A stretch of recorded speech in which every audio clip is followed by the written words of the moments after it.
Good morning बच्चों। मैं Rakesh Kumar Verma, Kanhaiya Lal inter college. बच्चों, कोरोना की वजह से पूरा विश्व परेशान है। इसी के कारण आपकी क्लासें भी स्थगित हैं। आप स्कूल नहीं आ पा रहे हैं, हम स्कूल नहीं आ पा रहे हैं। आपका इस बार बोर्ड होगा, आप परेशान होंगे। आप परेशान मत होइए, घर में रहिए, सुरक्षित रहिए। हम ऑनलाइन आपके मदद की कोशिश कर रहे हैं।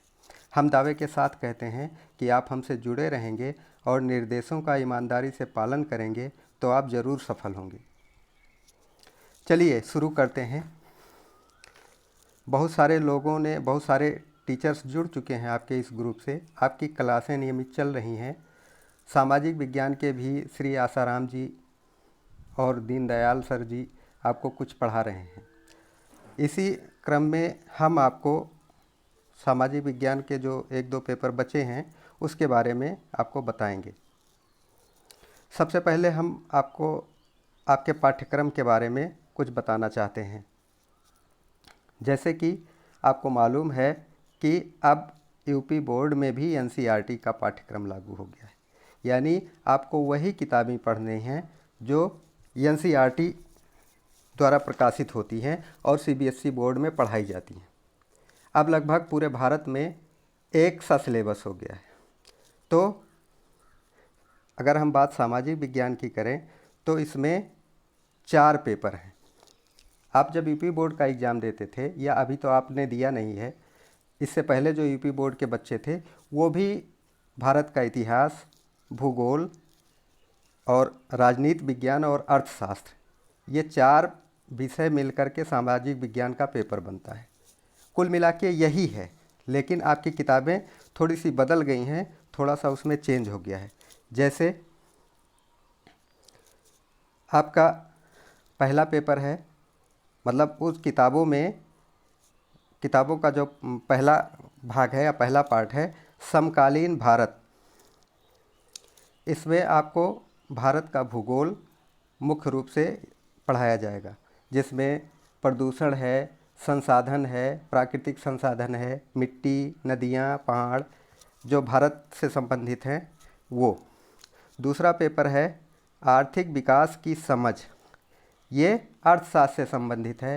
पैसा कहाँ से आता है, कैसे खर्च होता है, सरकार बजट कैसे बनाती है, हमारे देश के आर्थिक स्रोत क्या क्या हैं, ये सब हम इसमें पढ़ेंगे।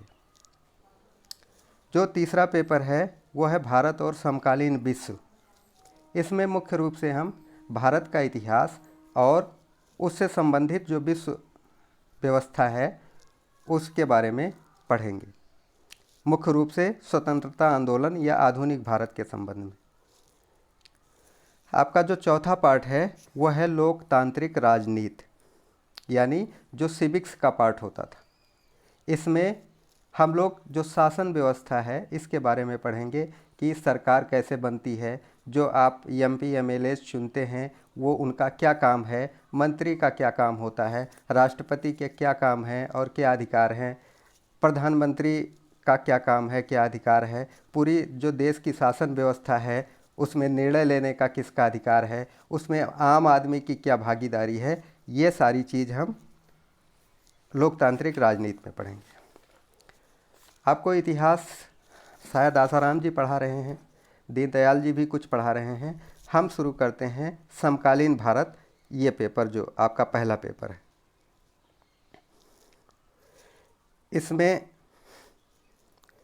समकालीन भारत ये कक्षा 10 के लिए पाठ्यक्रम है। इसमें हम पहले सिलेबस देख लेते हैं, फिर शुरू करते हैं। देखिए, इसके सिलेबस में है संसाधन और विकास। ये देखिए, संसाधन और विकास पहला पाठ है, मतलब संसाधन क्या होता है और विकास में संसाधन का क्या योगदान है हम पढ़ेंगे। दूसरा पाठ है वन्य और वन्य जीव संसाधन। ये यानी जो भारत में कितना जंगल है, जंगल में किस तरीके के जानवर रहते हैं, या जो जंगल की चीज़ें हैं वो मानव के किस किस रूप में काम आती हैं, और जो जीव हैं वो किस किस रूप में हमारे पर्यावरण के लिए सहायक हैं, ये हम इसमें पढ़ेंगे। तीसरा पाठ है जल संसाधन, यानी जो जल है भारत में वो उसका क्या क्या उपयोग हो सकता है, पीने के लिए कैसा होता है, बिजली बनाने में जल का उपयोग किस तरीके से होता है, कितने प्रतिशत हम जल का उपयोग सही ढंग से करते हैं, अगर हम इसी तरीके से जल का दोहन करते रहेंगे तो भविष्य में क्या नुकसान होने वाला है, ये सारी चीज़ें हम जल संसाधन में पढ़ेंगे। जो चौथा पाठ है वो कृषि से संबंधित है। भारत कृषि प्रधान देश है। कृषि में कौन कौन सी फसलें उगाई जाती हैं, हमारे देश की मिट्टी कैसी है, सिंचाई की क्या व्यवस्था है, ये सारी चीज़ें हम मैप में बाकायदा पढ़ेंगे, मैप के माध्यम से। खनिज और ऊर्जा संसाधन, जो आपका पांचवा पाठ है वो है खनिज और ऊर्जा संसाधन। खनिज मतलब वह तत्व जो उत्खनन द्वारा हमको प्राप्त होते हैं, जैसे कोयला हो गया, जैसे लोहा हो गया, ये खनिज संसाधन के अंतर्गत आते हैं। जैसे कोयला है ये ऊर्जा संसाधन है, ये खनिज ऊर्जा के अंतर्गत आता है। छठवां पाठ है विनिर्माण उद्योग, यानी जो भारत में तमाम तरीके के उद्योग हैं, जैसे मोटर कार उद्योग, जैसे बाइक उद्योग या और तरीके के जो उद्योग धंधे हैं उनका अध्ययन हम इसमें करेंगे। और जो सातवां पाठ है वो राष्ट्रीय अर्थव्यवस्था की जीवंत रेखाएं, यानी जो भारत की अर्थव्यवस्था है वो किस पर निर्भर है, वो कौन सा मूल ढांचा है जो हमारे अर्थव्यवस्था को संभाले हुए है, ये सातवें पाठ के अंतर्गत हम पढ़ेंगे। यानी जो आपका पहला पेपर है इसमें मुख्य रूप से हम यही चीज़ें पढ़ने वाले हैं।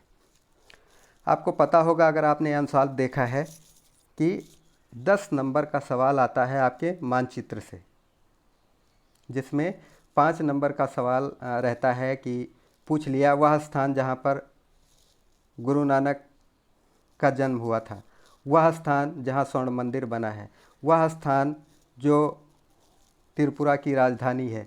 इस तरीके के प्रश्न आएंगे और मैप में उनको आपको दिखाना होगा। इसलिए आपके 100 नंबर में 30 नंबर आपके प्रैक्टिकल के होते हैं जो आंतरिक मूल्यांकन के द्वारा मिलता है आपको, यानी 70 नंबर में 10 नंबर आपको मैप से आता है।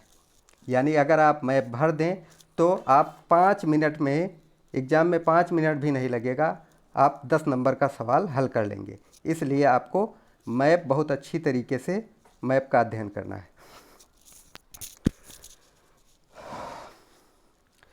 हाँ, इसके लिए इस समय दुकानें बंद हैं, आपके पास मैप नहीं होगा तो हम कोशिश कर रहे हैं कि आपको एक एटलस की सॉफ्ट कॉपी PDF में जो हमारे पास उपलब्ध है वो आपको भेज रहे हैं, अभी भेज देंगे, उसको डाउनलोड कर लीजिए और भारत का